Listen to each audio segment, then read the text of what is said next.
Lors d'une balade dans le quartier chinois, j'ai complètement craqué sur des paniers vapeur en bambou. Ça sera mon contenant du jour pour mes deux recettes chic et faciles, des ravioles de crevettes au bouillon kombawa et mon trifle de macarons à la rose à la crème mangue litchi. Prêt pour le voyage ?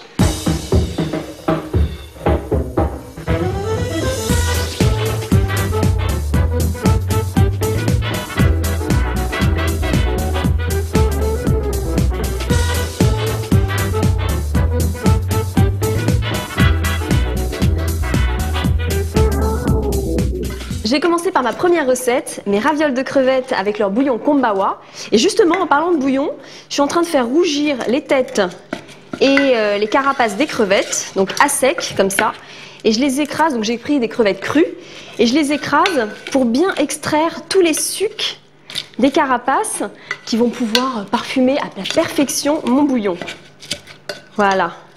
Donc elles sont suffisamment rouges. Je vais pouvoir ajouter l'eau. Voilà.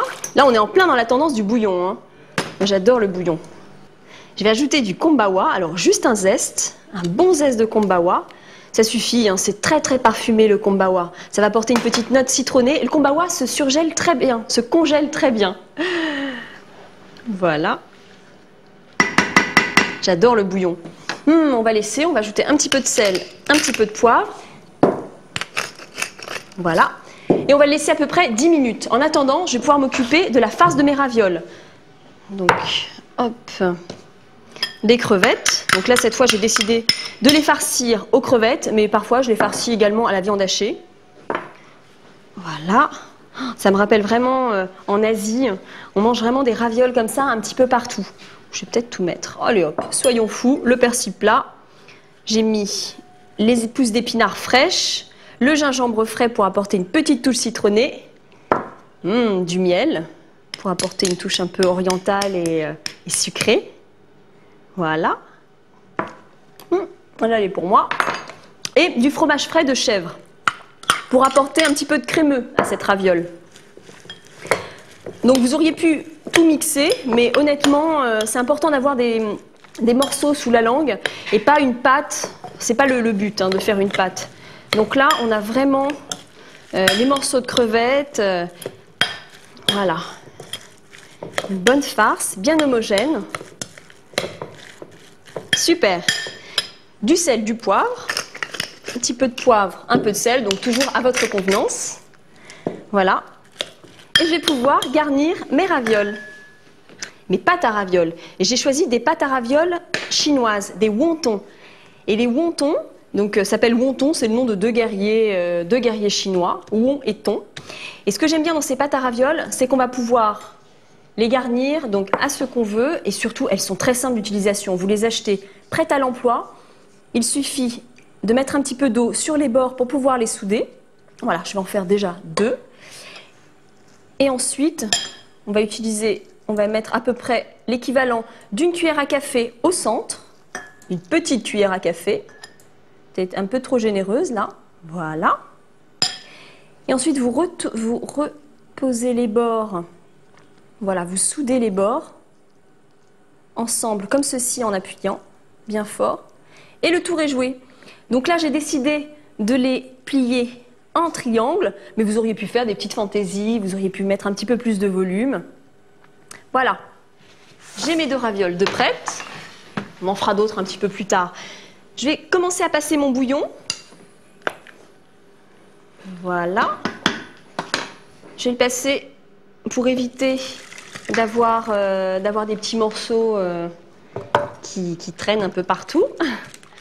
Voilà. J'écrase bien pour retirer tous les sucs et vraiment pour parfumer au maximum mon bouillon. Oups, il y a une petite carapace qui s'est échappée. Voilà, je débarrasse un petit peu. Je mets en chauffe. Voilà, j'ajoute un peu de cif pour parfumer. Voilà. Et je vais déposer délicatement mes ravioles. Et ma deuxième raviole. Je vais laisser cuire mes ravioles à peu près 5 minutes à feu doux pour éviter qu'elles ne s'ouvrent. Et pendant ce temps, je vais vous donner ma liste des ingrédients pour ma recette chic et facile, mes ravioles de crevettes et leur bouillon kombawa. 12 feuilles à raviolis wonton, 6 crevettes, 50 g de fromage frais de chèvre, 50 g de pousses d'épinards, un bouquet de persil plat, une cuillère à café de miel d'acacia, 5 g de gingembre, du sel, du poivre. Pour le bouillon, les carapaces et les têtes des crevettes, 50 centilitres d'eau, une cive et un kombawa. Ça y est, mes ravioles sont prêtes. Donc je vais pouvoir les maintenir. Je vais déjà mettre en scène mon panier vapeur. Donc le panier vapeur en bambou que j'ai déniché. Alors il y a plusieurs tailles en panier vapeur. Là j'ai pris une taille moyenne. Vous pouvez les trouver dans toutes les épiceries asiatiques. C'est très facile à trouver maintenant. Des belles ravioles. Et le bouillon est délicieux. Justement, en parlant du bouillon, je vais quand même le goûter. La petite touche de kombawa, le petit côté citronné.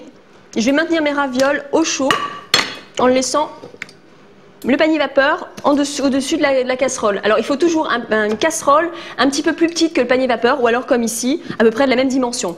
Je vais pouvoir maintenant passer à mon dessert, mon trifle de macarons à la rose et à la crème mangue litchi. Et justement, j'ai déjà ma crème pâtissière qui est en marche. J'ai mis du lait, du sucre, de la gousse de vanille et là je vais pouvoir enchaîner le reste de ma crème pâtissière. Donc des jaunes d'œufs que je vais faire blanchir avec du sucre. Alors on dit blanchir en fait parce que le sucre se fond en fait dans le jaune d'œuf. Il faut remuer énergiquement. Je vais ajouter maintenant la fécule de maïs. Voilà.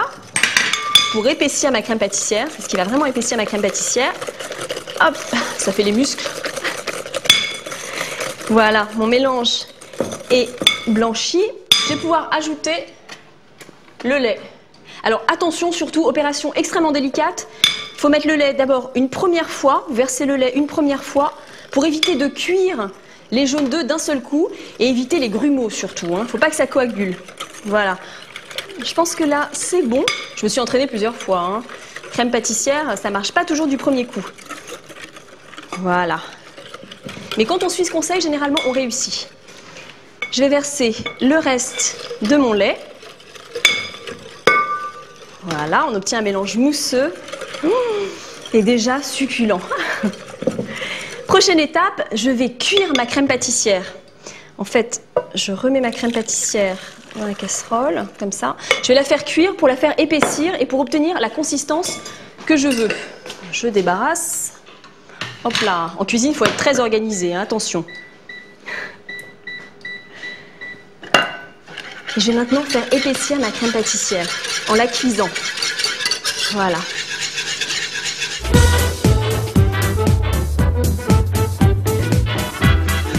Voilà, donc là, ma crème commence à avoir la consistance que je veux. Alors surtout, n'hésitez pas, si elle est vraiment trop épaisse, n'hésitez pas à la retirer du feu parfois et continuez toujours de la remuer sans cesse. Hop là, je vais retirer ma gousse de vanille, si je la trouve. Voilà.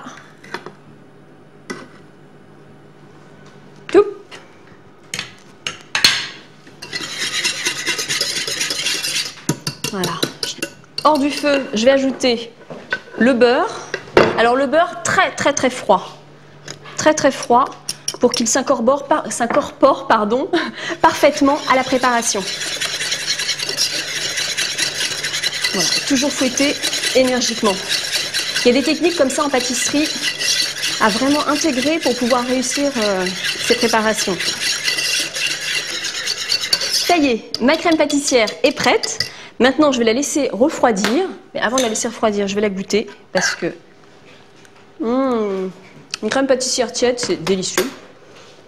J'ai pris un petit peu d'avance. J'ai ma crème pâtissière déjà refroidie, ma crème fouettée, et je vais joindre les deux pour rendre ma crème un petit peu plus aérienne. Hop là.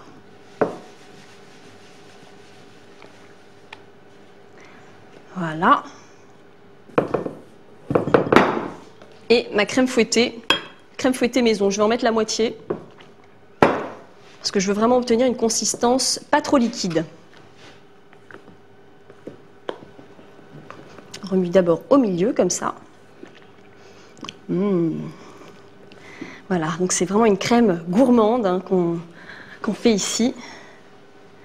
Je vais pouvoir maintenant ajouter mes fruits. Donc ma mangue, voilà, ma mangue. Alors surtout la mangue, hein. Attention, ne la mettez pas au réfrigérateur, mettez-la au frais, mais pas au réfrigérateur, c'est une règle d'or.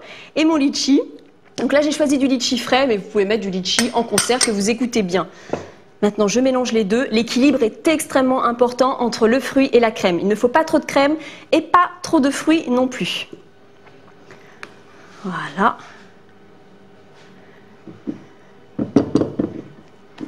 Ma crème est prête, je vais pouvoir garnir mes macarons. J'ai choisi des macarons lisses pour le côté un petit peu glamour. J'aurais pu choisir des macarons craquelés, mais là on est plus dans le boudoir de Marie-Antoinette. Et c'est moi, ça me donne des idées tout ça. Les petits macarons roses. Voilà.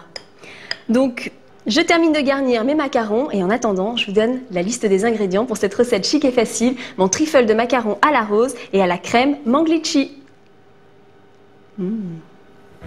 2 macarons à la rose, 100 g de litchi, une mangue.